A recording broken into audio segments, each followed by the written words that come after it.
We start in 1979 Detroit. A young Chuck Rozek, donned in bell-bottoms and with wavy locks that looked like they were dancing to a disco beat, graduates from Wayne State University with his Ph.D. His excitement is palpable, but his future is uncertain. A chance encounter with a mysterious fortune teller outside the graduation ceremony predicts you'll find success among the tiniest of creatures. Confused but intrigued, Chuck heads to California.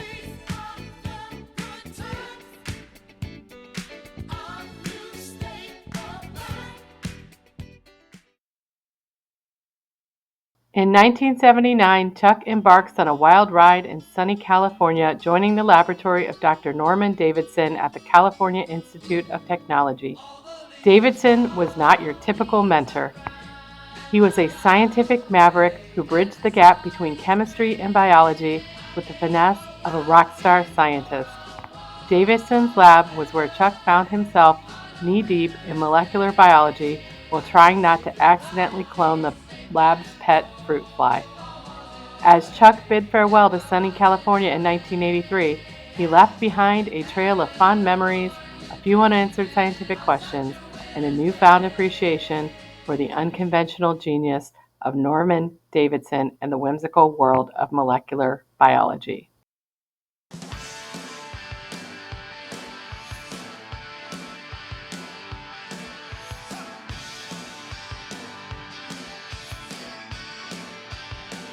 Rolling into Cleveland circa 1983, Chuck joins Case Western Reserve University as an assistant professor of biology. He's greeted by the university's third president, David Ragone, in an elaborate, overly dramatic ceremony complete with trumpets, confetti cannons, and an enthusiastic marching band. The spectacle is capped off with the president bestowing upon Chuck an oversized fur lab coat, officially welcoming him to Case Western Reserve in the most flamboyant way possible.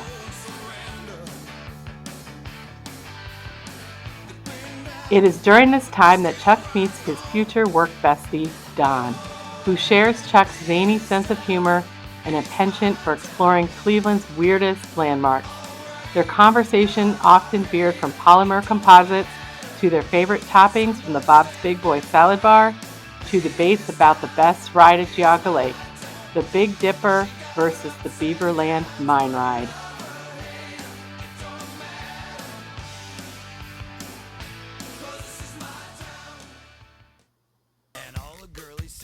In his new lab, Chuck dives into research with fruit flies. The fruit flies, small but mighty, sometimes create comical situations. One particularly memorable day, Chuck's grad students convince him to try an unorthodox experiment involving glow-in-the-dark fruit flies. In a mix-up that could only happen in the Rozek lab, they ended up accidentally releasing a batch of genetically modified flies during an NSF site visit, resulting in an unforgettable nighttime rave atmosphere and a campus-wide search for the glowing pests. Chuck takes these moments in stride, finding humor in chaos and using them as teaching moments for his students. Chuck becomes an associate professor in 1989 and takes on more responsibilities, including overseeing the Howard Hughes Medical Institute grant. This role sees Chuck transform from a lab-centric scientist to a skilled administrator, balancing serious grant work with comedic office mishaps, like accidentally CCing the entire biology department on an email meant for his stained glass arts class discussing the virtues of opalescent glass.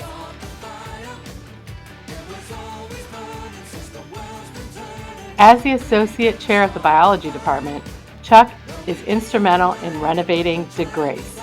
This involves a hilarious sequence of mishaps: walls painted the wrong color, furniture too large for the rooms, and Chuck getting stuck in an elevator with the confused greenies performing arts troupe practicing their routines.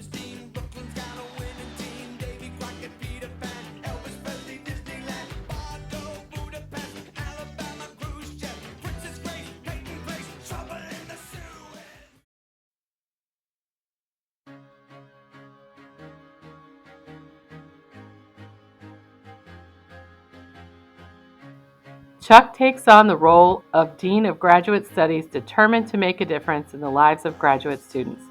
His first order of business? Establishing an annual award ceremony that quickly becomes the most anticipated event on campus. Chuck's knack for turning even the most mundane activities into something special makes these ceremonies legendary.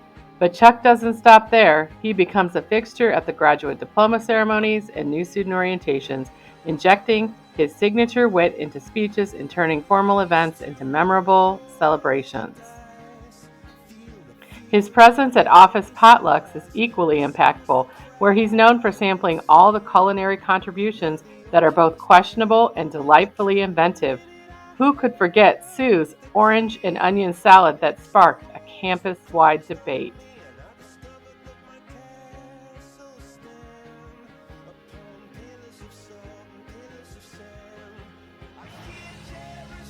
In 2006, Chuck wins the prestigious John S. Deacoff Award for graduate teaching. The ceremony, held in a packed auditorium, is filled with the who's who of academia, but true to his style, Chuck keeps it lighthearted. He kicks off his acceptance speech by having the audience gaze out the window, and then breaks his dramatic pause with, "Well, I guess this proves you can fool some of the people all of the time."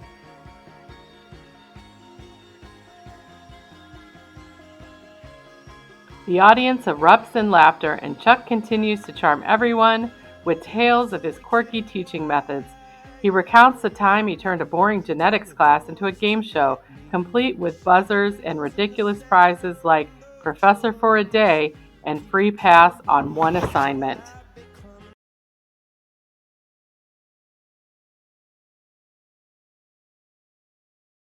Chuck's office is the epicenter of creativity and chaos.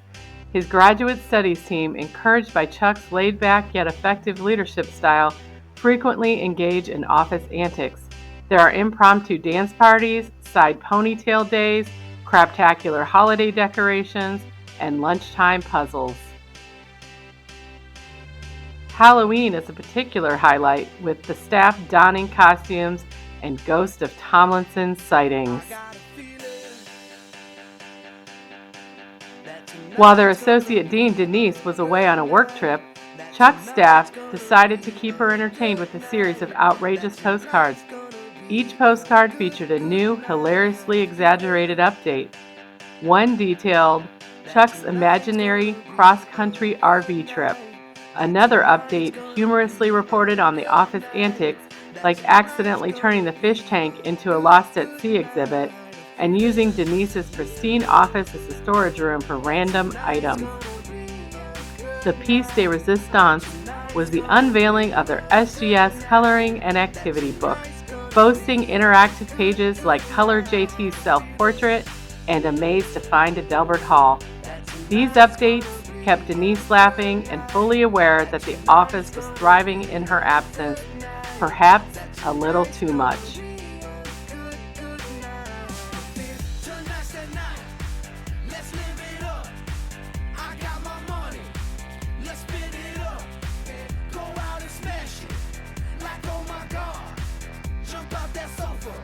Chuck's leadership style was so empowering that it even inspired Felicia to take her dedication to work to the extreme. Felicia loved her job so much she treated her commute like a Formula One race on the Autobahn, clocking in speeds that could rival a getaway driver's record. Chuck admired Felicia's passion and commitment, knowing that under her helm, the postdoc office continued to thrive and support postdocs across campus.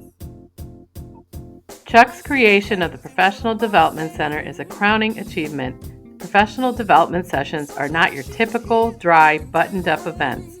One notable session, titled How to Survive a Faculty Meeting Without Falling Asleep, features Chuck demonstrating stealthy nap techniques disguised as attentive listening, much to the amusement of the students and postdocs.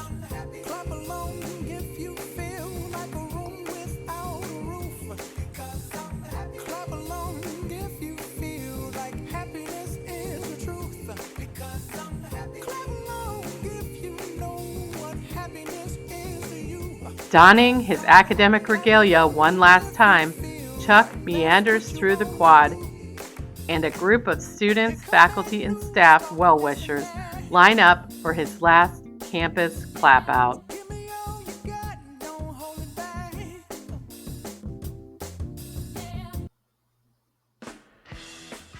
Chuck wastes no time diving into his next adventures. You'll find him hanging out at home with Sue and Maisie, or cruising the open road in his meticulously restored 1973 Corvette, the wind in his hair and classic rock blaring from the speakers. Chuck embraces his newfound status as a Corvette guy, joining a lively group of men that have seen more than a few miles in their day.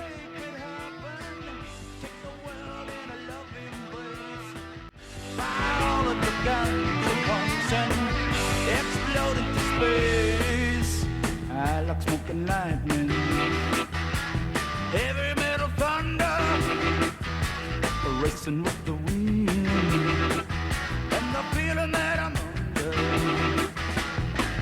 Yeah, darling, go make it happen. Take the world in a loving embrace.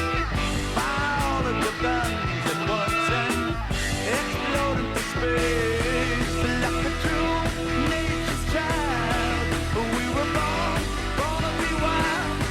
We can climb so high, I never wanna die. Born to be wild, born to be wild.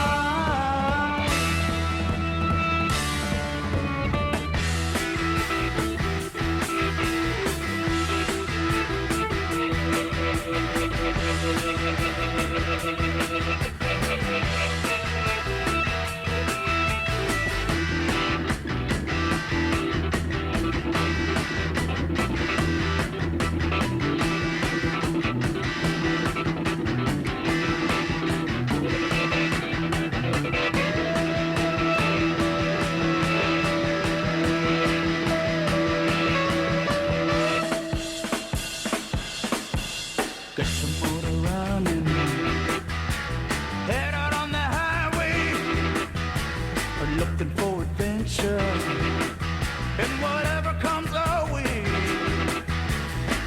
Yeah, darling, go make it happen. Take the world in a love embrace. Fire all of your guns at once and explode into space.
off the street. Oh, girl.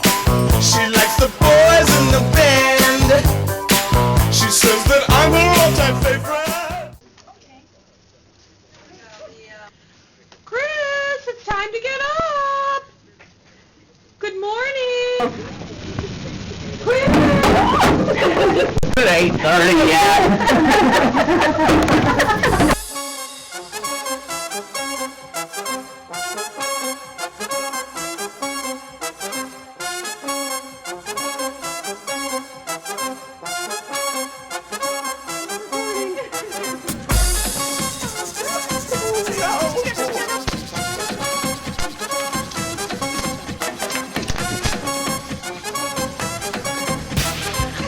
Domo arigato, Mr. Roboto. Domo, domo, domo arigato, Mr. Roboto. Domo, domo.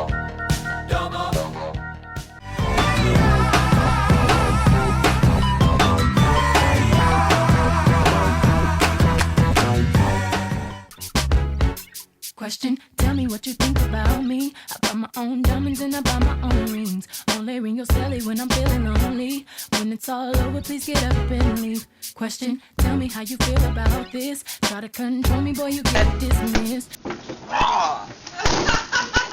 mind.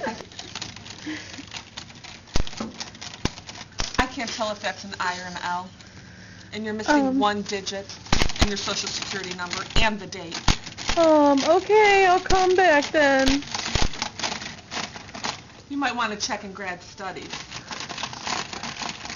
We just send everyone there, whether they need to go or not. And I've been working here since I was 4. I don't even need to turn on my monitor. I know all the screens by heart. Get behind the line. Didn't I tell you to get out of here? Oh no. Oh, no, you don't. You stay right here. Are you going to do any work today, Linda? I'm looking.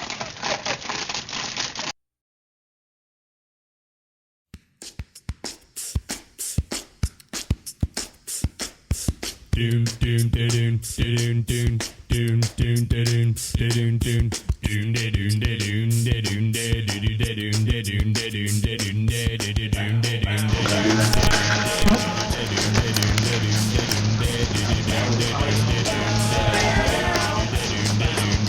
Oh my God. And we out.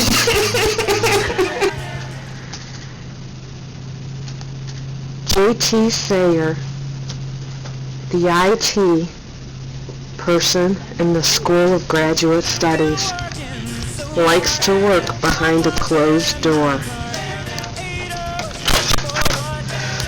JT?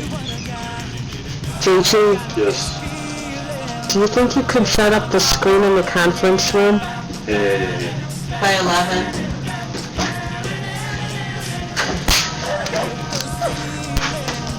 JT, doing Hershey Kisses with Desiree.